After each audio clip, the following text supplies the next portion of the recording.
umwana w'Imana asobanukirwa yuko atari uri wari Kristo muri we, gutsinda kwe ntabigira ubutwari bwe, gutsinda kwe abigira ubutwari bwa Yesu muri we.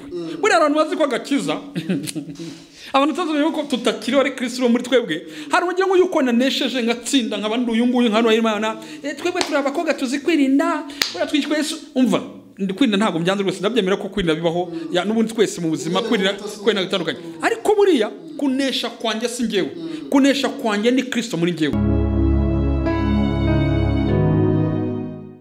Turabashimiye cyane abakomeje kubana natwe mu biganiro byacu. Ni ibiganiro tubagezaho ku ino channel kugira ngo turusheho kubafasha kumenya ibyanditswe byera. Ni Irerero Pot TV, tugushimiye ko ukiri ibiganiro byacu. Iki ni ikiganiro The Chosen Verse, duhitamo umurongo tukawusesengura tukawuganiraho, tukagira abatumirwa batandukanye kugira ngo badufashe gusesengura, batubwire, badusobanurire bafashijwe n'umwuka wera uri muri bo, uri muri twe, kugira ngo tumenye mu by'ukuri icyo birayigisha iki. Hari icyo twagarutse mu biganiro byabanje cyitwa logos ndetse na rema. Ese icyo bita logos arizo nyuguti cyangwa se ijambo, ariko no rema bwa buzima burimo indani, abantu mubasha kubwumva, umuntu bwumvisha abo buzima yitwara gute, akuramo iki, nibiki mu mara kwa Yesu yarapfuye bisobanura iki, cyane ko twabonye ko Bibiliya nta kindi byayigisha, iba yigisha Kristo, kandi Kristo niwe santere wa Bibiliya, ni nawe butumwa bwiza, niwe nkuru nziza, niwe ukeneye kumva, niwe isi ikeneye kumva. Nitwa Ndamukunda Patrick, mbahaye ikaze uyu munsi, ndi kumwe na mugenzi wanjye Yisa Noel Kanijabo. Mwiriwe neza? Wiriwe neza Patrick, Yesu ashimwe. Meze neza cyane. Ndi kumwe n'umuzingo. Bibiliya irimo ijambo ry'Imana, hanyuma wenda twagiye tunabivugaho, ntabwo Bibiliya ari ijambo ry'Imana, ni Bibiliya. Bible ni umuzingo w'ibitabo 66, ariko ijambo ry'Imana ni riri muri ibyo bitabo. Ntabwo uyu muzingo umuntu wese afite ijambo ry'Imana. Tubahaye ikaze aho muri abari muri Aziya, bari muri Amerika zombi y'epfo n'iya ruguru, abari mu mugabane w'Uburayi ndetse n'abari ku mugabane wa Afurika turiho mu bihugu byose bigiye bitandukanye. Tuguhaye ikaze, kore subscribe, kore share, kore like. Tuganira muri kiganiro The Chosen Verse, tuba dufite umutumirwa, tugenda tuganira kuri uwo murongo, tukareba ubwira burimo mu rwego rwo kugira ngo dukunde Bibiliya, dusome Bibiliya ndetse twumve ijambo ririmo. Ndumva ari ibyo. Tuhitamo umurongo umwe tuganiraho tukawusesengura. Twagira umugisha ukomeye n'amahirwe akomeye kubana na Dr. Evangeliste Byiringiro Emmanuel, Byiringiro Samuel. Afite umuvandimwe witwa Emmanuel, sinzi niba ubizi. Urumva hari igihe rimwe na rimwe umuntu agira. Tugoye ikaze Dr. Murakoze cyane. Ni karibu, ni kaze kuri Irerero Pot TV. Yego, namwe mwakoze kudutumira, turabishimiye kubana namwe. Turashima Imana rwose. Ni ikiganiro nawe ujya ukurikira, wakurikiranye inyigisho ziba zirimo, tugushimiye ko watwemereye kuza kugira ngo tubane mu iki kiganiro. Murakoze. Yisa, dufite umurongo tujye kuganiraho, uri buze kumfasha usome mu Cyongereza, nanjye ndawusoma mu Kinyarwanda. No Dr. uza kudufasha mu mutumire twatumiye akadusesengura uno murongo, ari buze ndakongera gusome nabyifuza, ariko kandi yifashishe uno murongo n'indi hishurirwa Imana igenda imuha kugira ngo adusobanurire.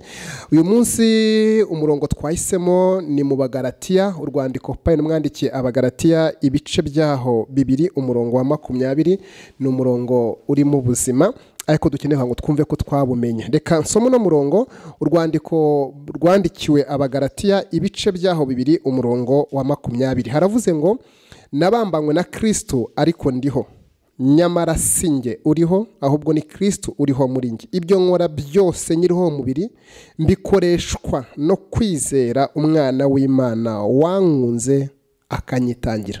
Mu Cyongereza avuga ngo cyisa. Galatians chapter 2 verse 20, haravuga ngo, I have been crucified with Christ. It is no longer I who live, but Christ lives in me, and the life which I now live in the flesh, I live by faith in the Son of God, who loved me and gave himself for me. Yani fashion yihe ni ibe Cyongereza Holy Bible, Holy Bible.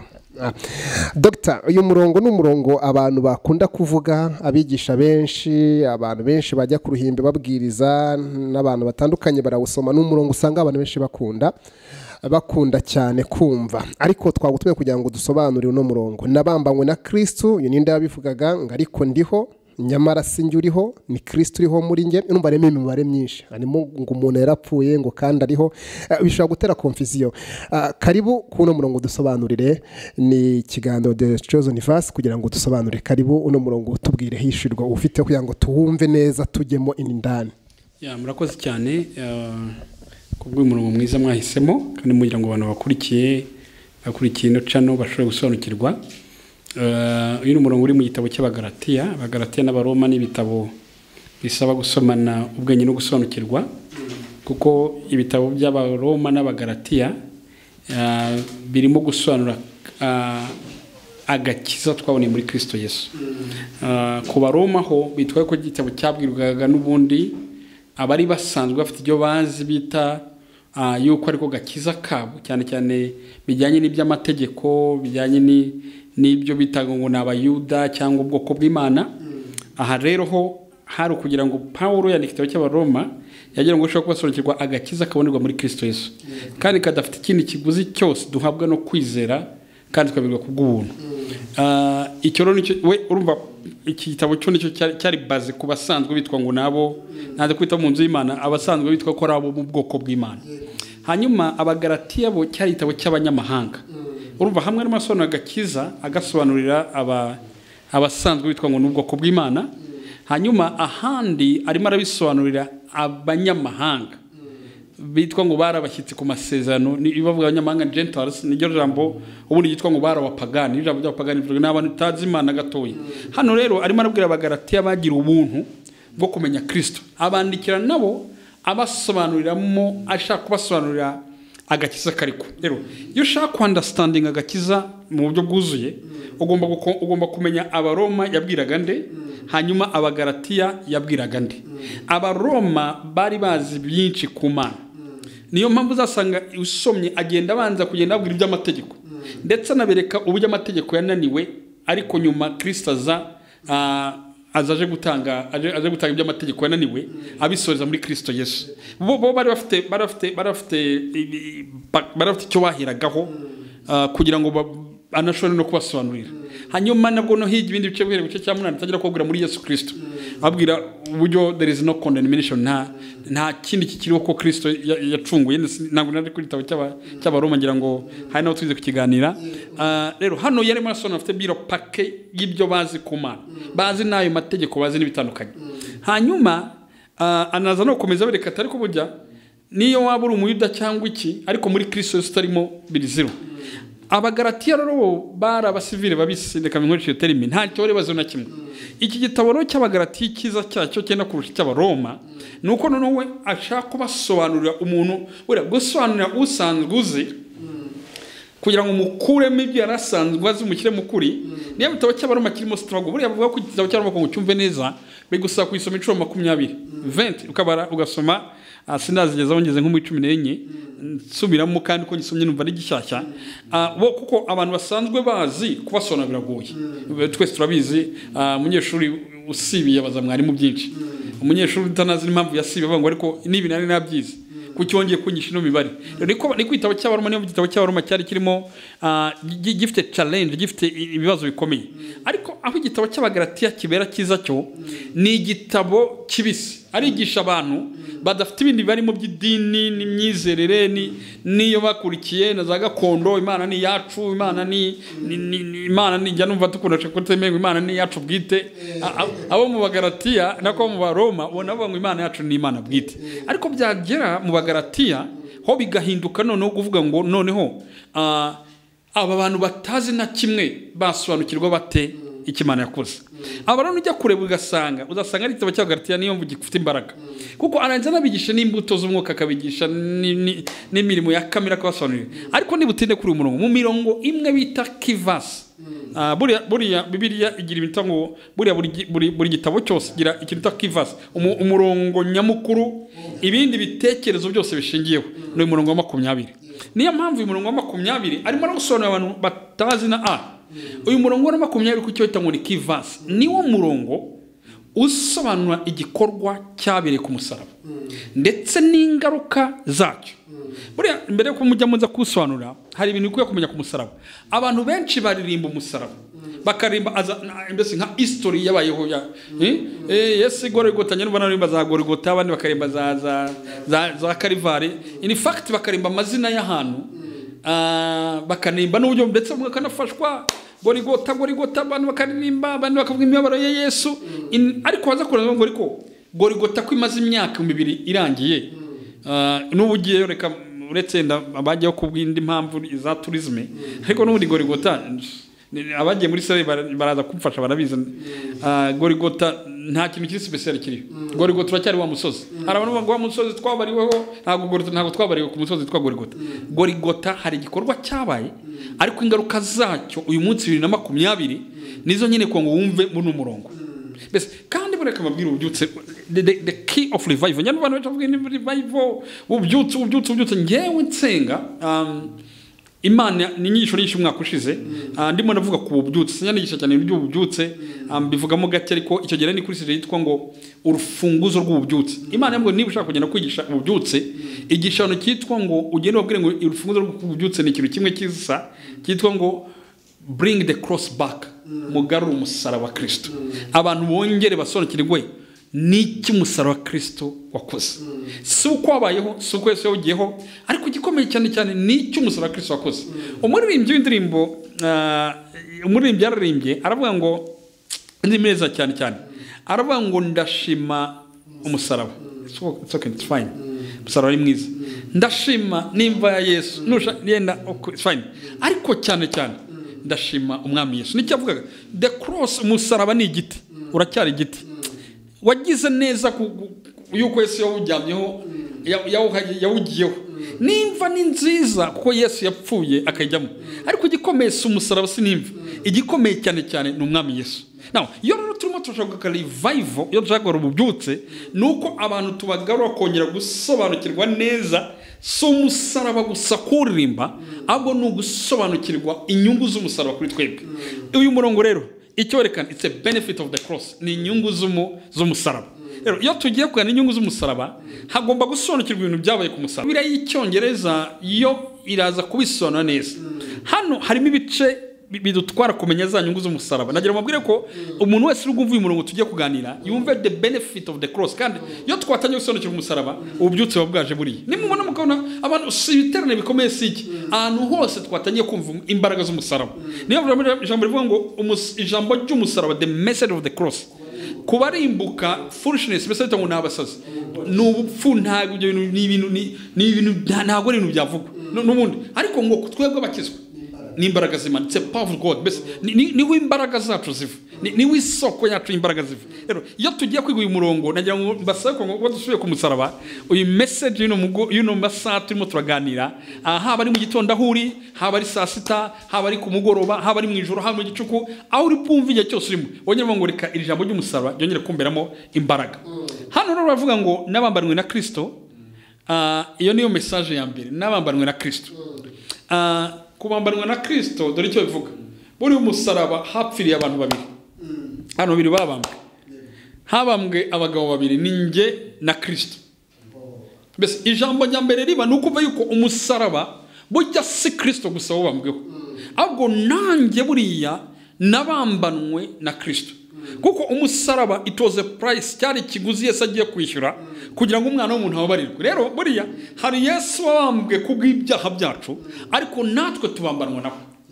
Ndashaka yemera ngaho. Rero Bibiliya ivuga abagabo babiri ku musaraba, niyo bavuga ngo nabambanwe na Kristo. I was crucified. Bese barambambye bambana na Kristo. Hanyuma mbambanwe na Kristo haba ibintu bibiri. Bibiliya ikina ngo ndavuga ngo ariko ndiho, ariko mu cyonzo ntago bashyiraho.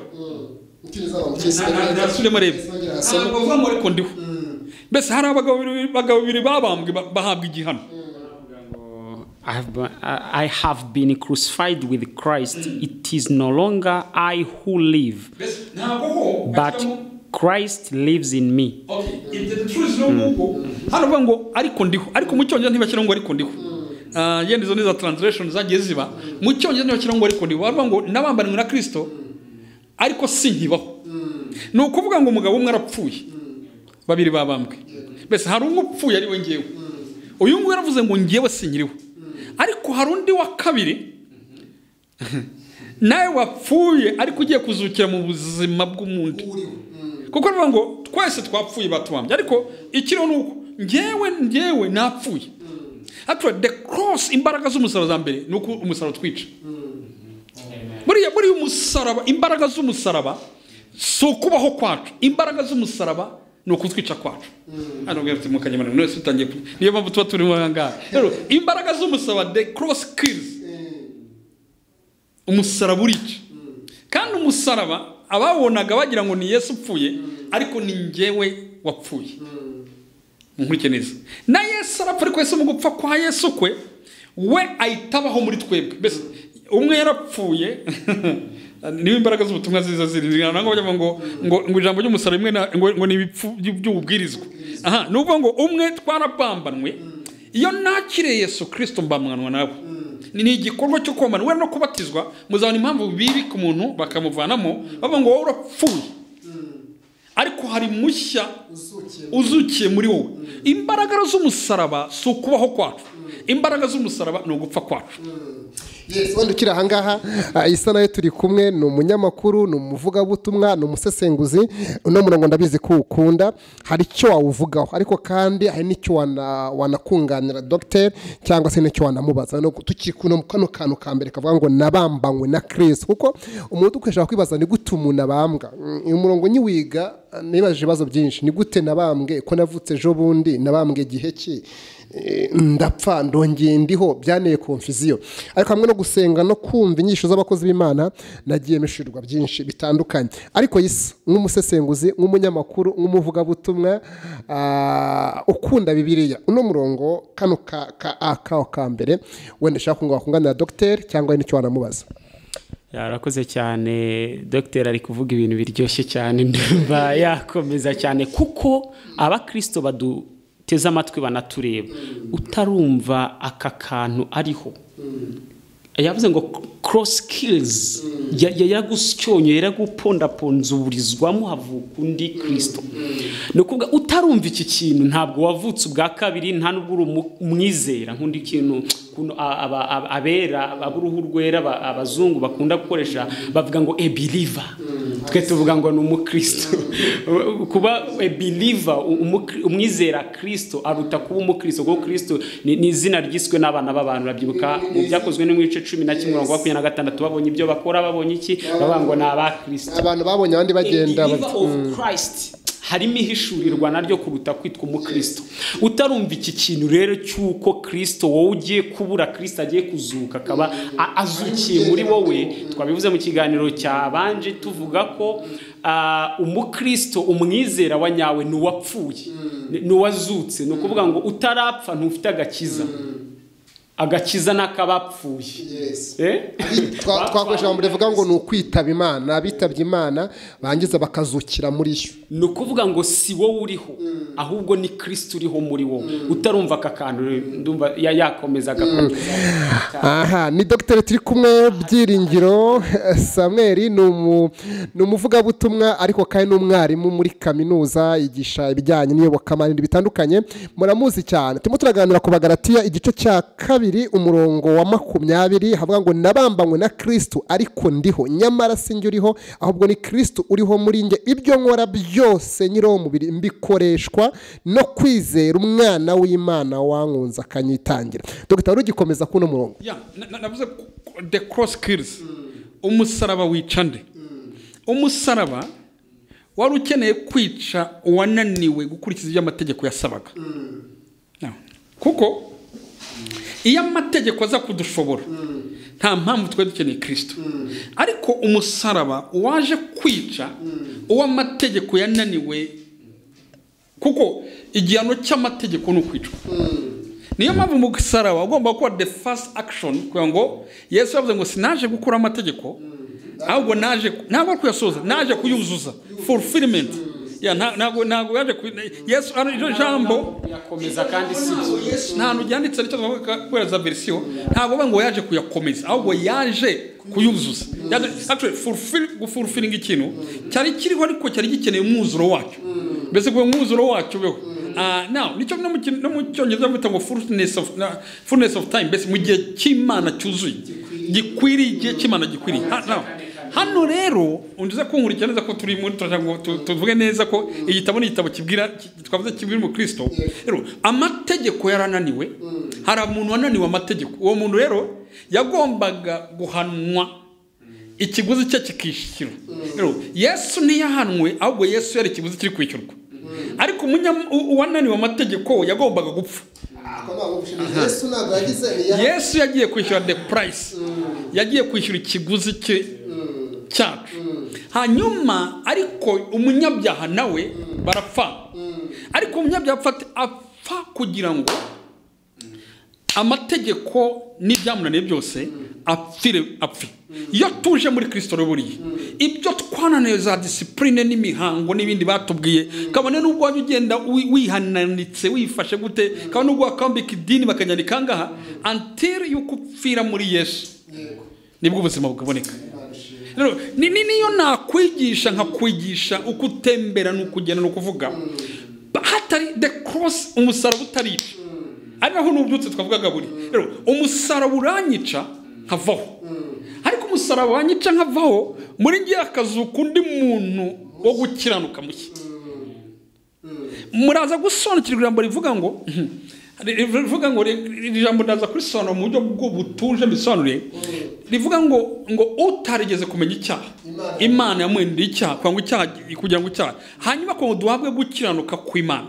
Ngizi imbaraga z'umusaraba, ibyo tuvuga byose, umusaraba ni exchange mu mwuka. Naho ngewe ntwara gukiranuka kw'Imana, Kristo akazuka muri ngewe, ariko Kristo mu gupfa kwanjye, Kristo akikorera urupfu rwanjye rw'ibyaha. Niba ndimo mbyumva neza Yisa, birumvikana ko Kristo icyo yakoze yabaye ingurane, umusaraba wabaye ingurane yacu. Bivuze ko Kristo yambaye nge, nanjye nambara Kristo, nge ndabura haboneka Kristo muri nge. Nicyo nekeze mugarukaho, kuko urumva yabaye Bibiliya iravuga ngo ibihembo by'ibyaha ni iki?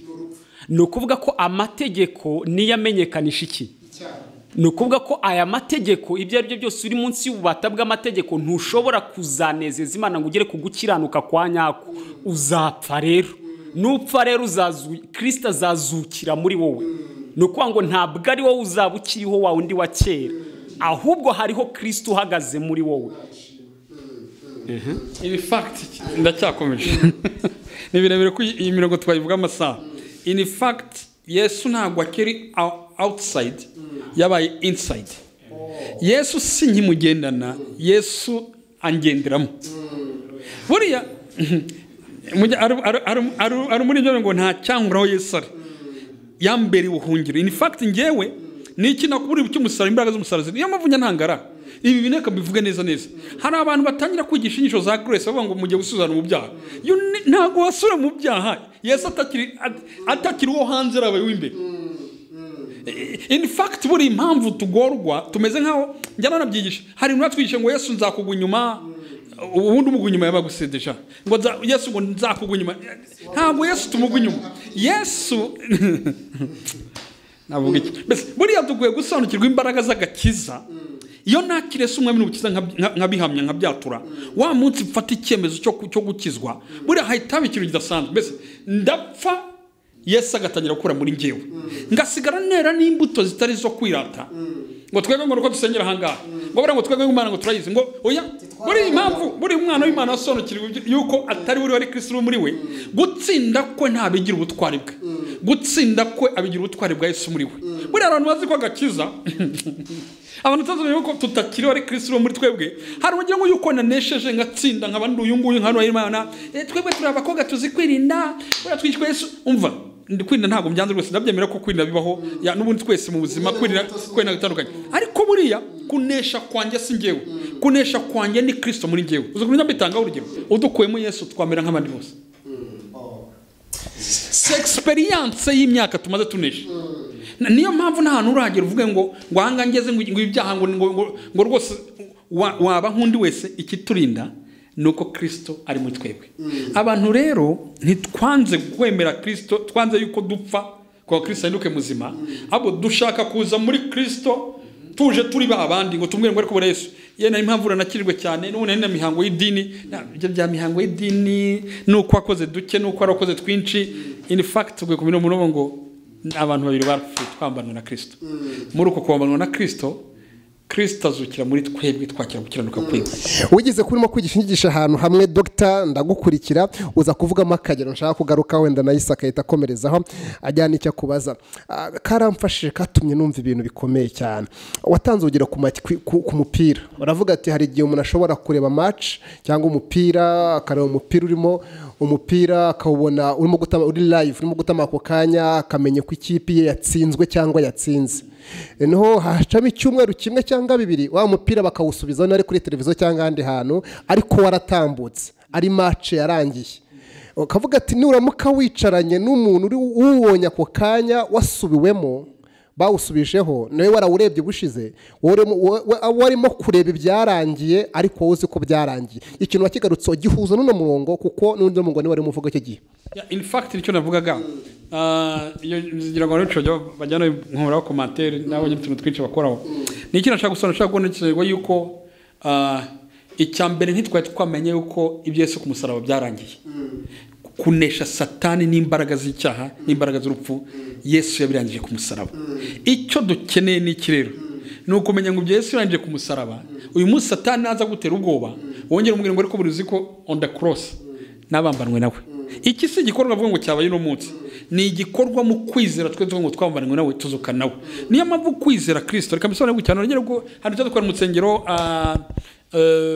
tukatuza umuntu yuko Yesu ari umwami akatura bya bindi bakamujyana ahantu kugira gute oya dukwiye gutangira kwigisha umuntu kuba mu buzima Yesu yarangije kubwe in fact dukwiye kumwigisha kuba ni broadcasting ni ubuzima Yesu yarangije kubwe ahubwo akeneye kubwinjoyinga abantu basa nkaho yaje muri Yesu ari nkaho Yesu agiye Yesu rwose ufashe undwanirire hafi intambara zacu Yesu yazitsinze dukeneye kuba mu buzima bwo kwizera niyo mpamvu nihutisha gatoya uyu murongo baje asoma ngo ibyo nkora byose niho nashaka kuvuga cyane cyane ibyo nkora byose nkiriho mu mubiri ntabwo ari mu mwuka ko mu mwuka already narapfuye Kristo ni uriho niyo mpamvu imbuto za Kristo ziri kuganza muri njyewe ariko vuga ngo ibyo nkora byose nkiri mu mubiri mbikoreshwa no kwizera umwana w'Imana in fact buriya iyo tumaze kumenya yuko Kristo ariho muri twebwe ari we kunesha kwacu ari gucyanuka kwacu dusigara tuba mu buzima bwitwa mu ijambo rimwe bwitwa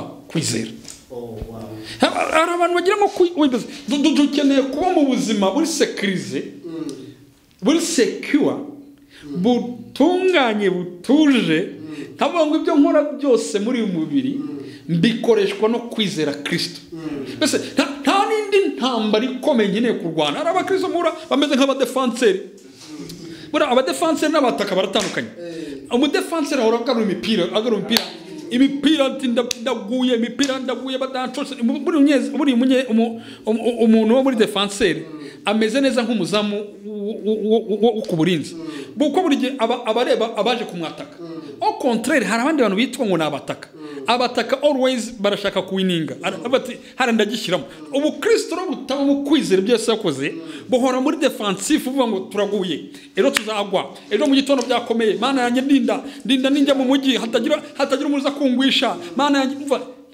ubyo dukora byose twizere ko Kristo muri twebwe ari utunesha ubundi ubuzima bw'icyaha is no longer belong to us ntabwo ari byo ubuzima bw'Imana bw'icyaha nta n'ubwo na plan agomba gutekerezaho ahubwo ngenda ngo ibyo Yesu yakoze ku musaraba kumwizera nizo mbaraga zo kunesha kwanjye rero ibi rero tubivuga muri ngo ngo uramenye ngo rwose ngo urabona ngo tukiri wacu mu ntambara ngo tudufanye igihe kiri mu ntambara mbese duhora mu manegeka nk'abantu bashaka kugwa mbese ariko ngo ibyo nkora byose muri uyu mubiri mbikoreshwa no kwizera Kristo. Reka mabwire niba hari amahitamo mu Kristo ahitamo namwe ni ukwizera.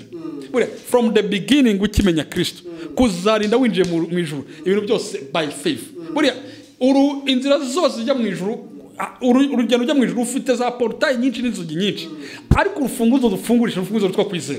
Urufungurisha kwizera ko ubabariwe ibyaha ukarufunguza kwizera inzara yacu ugafunguza kwizera ibikuta bya demoni byacu. Buriya ubuzima buzi ko buriya ijambo ryitwa ngo umukiranutsi wanjye azabeshwaho no kwizera ni inshuro 7 nicyo jambo gigarukamo kenshi muri Bibiliya. Buriya amagambo abiri yigarukamo kenshi muri Bibiliya abiri gusa. Ijambo gigarukamo gisubiramo muri Bibiliya harimo ijambo ryitwa kwizera ngo umukiranutsi azabeshwaho kwizera. Ijambo rya kabiri ni ijambo ryitwa ngo fear not witinya. Buruzima mu 334 nuko umwana w'Imana nta kubera ibyo Yesu uri muri we ntiyagomba kuba muzima bw'ubwoba. Actually in fact ubuzima bw'ubwoba reka mbisone gusa fear belongs to sinners. Faith belongs to believers.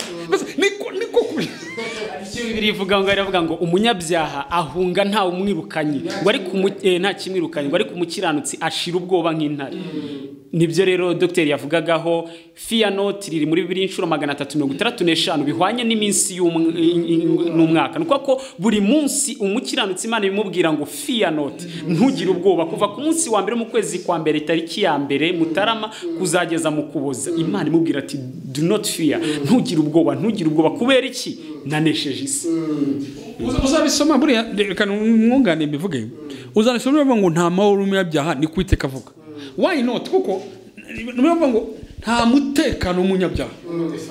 Mbese nta gushobora kugira umutekano mbese ntibyakunda. Mbese agakiza mana yanjye agakiza kwakigishijwe reka mabwire buriya uzi ijambo yitwa kwihana izwa metanoia avuga ngo just change your thinking hindura imitekerereze. Uzi ko buriya kwihana ni uvuga ngo wajyaga hano none ubutari kwanga nta ngomeza kwajya reka mpindure. Buriya uzi ko metanoia ni ugukata ugahindukira wajyaga ari ukareba gusa. Uzi ko hano nakubwira ngo nuguma muri ubuzima bwo kutizera ni ubuzima bw'ubwoba. Ubwoba buzagenda bakugeze mu rupfu. Ko ijambo rivuga ngo muri Yohana wa mbere Yohana arabyandika ruvuga ngo ahari urukundo ntabwo wabuhamo. Ngo Imana n'urukundo ngo kana ari ubwoba ngo ari urukundo ngo ntabwo wabuhaba. Ngo ikihaba ngo hawe ubwoba buzana gucirwaho iteka. Hanyuma muri akavuga mu byashobora kuvuga ngo hanze hazaba abambuzi n'abanyabwoba. Mbese nuvuga ngo abanyabwoba iri jambo hano yashaka kurema rifatire ubundi muri Kristo Yesu. Ndeka mabwire sinye yo kunamenye Kristo nuko mukwizera. Nuko mukwizera. Abo bose ngo bapfuye bakigufite. Aha ndumva santere y'ubutumwa bwiza umurongo cyangwa inguni cyangwa fondation y'agakiza no kwizera. Udafite kwizera nta gakiza ufite. Ubu Kristo bushingiye kwizera twabigarutseho mu biganiro tuzanabigarukaho ko nta handi twaje nayo ndi twavuga twavuga ni ibingibi bidahari na gakiza kaba gahari.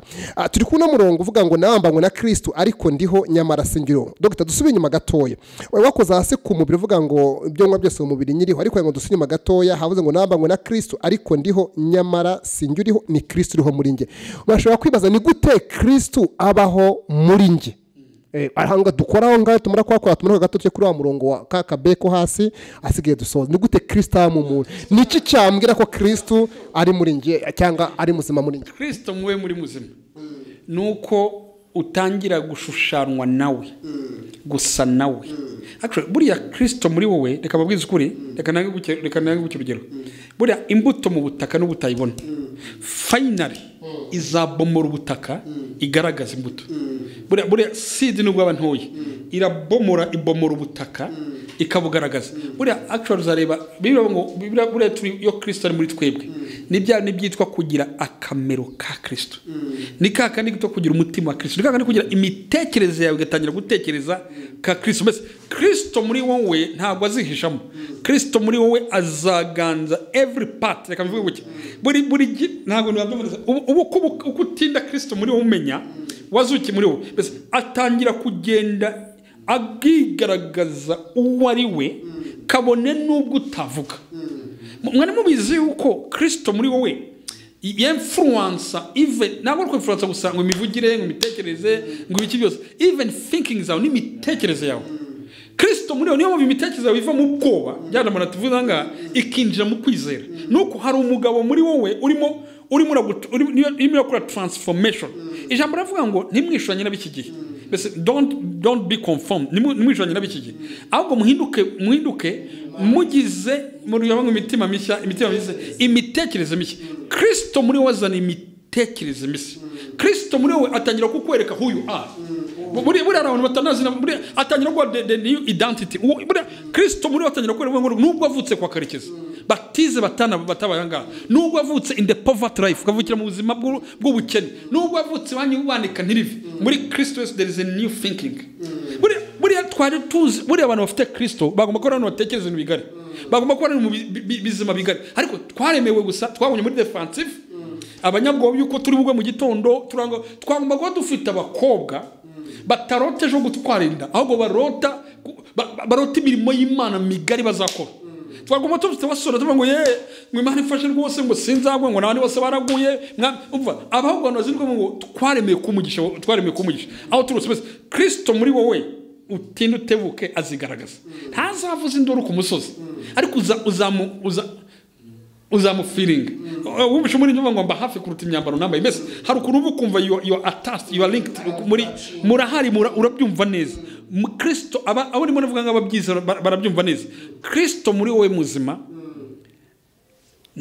ntago urwana intambara z'ibindi byo kujya gukira n'ibitandukanye. Ngiye mu bantu batajya planninga kugwa n'ibindi byose byo nibibamo. Ngiye ni muri 5 mu byo nkora byose muri mubiri ndimo ndareba kwizera. Uzareba mu baheburayo harabisonoza ngo abo bose bapfuye bagifite kwizera, ngo nubwo mbese bari bafite kwizera kwa mudashavuga ngaha. Reka masomo no murongo muza kumva nyuma mu bice cyangwa sono cyo kugira Kristo. Kristo nimutekereza ko ari indirimbo ni byose. Kristo muri wowe ni live, ni muzima. Abantu bamwumvisha aragenda bakamwumva muri we, biyaricana bagatekereza bakagira itandukanye. Kristo abaheburayo 11 aravuga ngo mwumve neza umurongo wa 13 ngo bose bapfuye bakizera bataragwa ibyasanyije, ahubwo babiroga biri kure cyane bakabyishimira, akavuga ngo ko ari abashyitsi n'abimukire. Actually bafite Kristo bafite open minded, ntibareba gutuntu dutoya, ntibareba gutuntu twisitoye, mbese barebaga ibindi bintu bahishiwe, barebaga ubundi butunzi buhari, barebaga iby'ubwami bw'Imana, barebaga ibintu bigari, bakaba mu isi itari yabo. In fact bura Kristo muri twebwe we are strange in this world, kuko tuba mu buzima ibyo nkora byose muri ubuzima bikoreshwa no kwizera Kristo. Imana ishimwe cyane. Yes, ndizera ko mugenda mufashwa, abadukurikiye ndizera ko muguwe neza cyane, abakunda iki kiganiro The Chosen Verse ndizera ko mumenya byinshi, kandi tuba dukeneye comment zanyu, ibitekerezo byanyu biba bikenewe cyane. Gisa kugira ngo tuzogana ku musozo, turacyafite agace kanyuma kuno murongo ngo ibyo nkora byose mu mubiri bikoreshwa no kwizera. Wenda wagiye ikibazo Dr. cyangwa kandi n'icyo mwungaye no kata no tuza kutakivugaho tugana ku musozo. Sobanura ibintu neza cyane mu buryo kandi bw'umwuka cyane ku bantu badukurikiye, ngira ngo barimo barafashwa kuba kunzi b'ijambo ry'Imana cyane. Ndagira ngo wenda hari umurongo nshaka kumuha, yari ashotoye gato igitabo cyo mu baheburayo, ndagira ngo akirebe ku murongo wa 22 w'igice cya 10 abihuze noneho nibyo yari amaze kugenda tubwira. Ibice 10 murongo wa 22. Yego. Aravuga ngo twegere dufite imitima y'ukuri, twizera rwose tudashidikanya, imitima yacu iminjiriweho gukurwamo kwimenyaho ibibi, n'imibiri yacu yuhagijwe amazi meza. Ndi gushaka iki kintu ngo twegere rwose dufite imitima y'ukuri tudashidikanya, imitima yacu iminjiriweho gukurwamo kwimenyaho ibibi. Bibiliya y'Icyongereza ivuga ngo with the full assurance of faith. Yes. Reka bisore gutyo mu buryo bwiza buza kudufasha nkurikije n'uyu murongo usomye ariko nze kufasha ahangaha buriya uzi ko ntitwari twanagiye no kwizera yuko twababariwe, ntitwari twagiye no kwizera yuko n'ubugingo buhoraho buzabaho, uzi ko ntitwari twagira kwizera yuko turi sekiwa. Hano rero icyo avuga ngaha ngo mugire uko kwizera kurimo kuri, ni ukwizera kutari uko gupfa kwizera, ahubwo ni ukwizera kuri mu mutekano. Buriya nicyo navugaga, Yesu yaravuze ngo mbahaye amahoro, kandi mbahaye amahoro atari nk'ay'ab'isi batanga, kuko actually amahoro y'ab'isi batanga they prove yuko amahoro bayatanze. Ikiganiro kirakomeye Isa, dushimire dogiteri cyane. Dogiteri asobanura ibintu byinshi kandi bikomeye cyane. Kereza ko iki kiganiro bitewe n'igihe dufite ntabwo twagikomeza, ariko kugira ngo abadukurikiye bashireho komantere batubwire niba tuzakomeza, bataguye icyo batumvishemo cya confusion. Dogiteri turagushimiye cyane. Isa, ndagira ngo tugana ku musozo, ugira icyo ubwira abakunzi ba Irera Rehoboth TV bijyanye n'iki kiganiro tuba turimo cya The Chosen Universe, uko bacyumva n'uko bakibona, ugire ubutumwa utanga nawe. Icyo nababwira cya mbere, nabakunze cyane kwa mwakurikiye, ndizera ko mwakurikiye kuri wowe wakirebye gitangiye kugeza ku musozo. Imana igumugisha cyane kandi ikomeze kukwagura mu kuyimenya. Bibiliya avuga ngo mu gihe cy'iminsi ya nyuma hazabaho kuko ubwiza bw'Imana buzasendera, abantu bazamenya Imana binyuze mu kumenya, ngo nk'uko amazi y'inyanja asendera, abantu basendere ubumenyi bw'Imana. Kumenya Imana niko kubatuka. Yesu aravuga ngo bazamenya ukuri kandi ukuri kuzababatura. Niwe kuri, niwe bugingo. Icyo ukwiriye kumenya wowe waduteze amatwi ndetse unatwumva nuko Kristo yaraje kugira ngo akubohore, Kristo yaraje kugira ngo asimburane nawe. Asimburane nawe. Sinzi niba ari ikintu wakivuga. Nakivuzeho kare, ndavuze ngo yabaye ingurane, twaraguranye. Yatwaye nge amawe. Urumva ni ikintu gikomeye cyane. Ukuvuga ngo si wowe uriho ahubwo ni Yes, ni umurongo twe tuba tuganira ngo nabambanywe na Kristo ariko ndiho, nyamara sinjuriho, ariko ni Kristo uriho muri nge. Sinjuriho. Ni Kristo uri hano muri nge kabisa. Nundebera mu bigo bw'umubiri urabona nge, kandi navuze kare ko umuntu atari uyu. Umuntu nuri imbere, umuntu ni umwuka. Umuntu wanjye tw'umwuka rero yarajuzutse azukana n'ubundi buzima bwa Kristo muri twe. Ndagira ngo dusezere abakunzi ba Irera Rehoboth TV.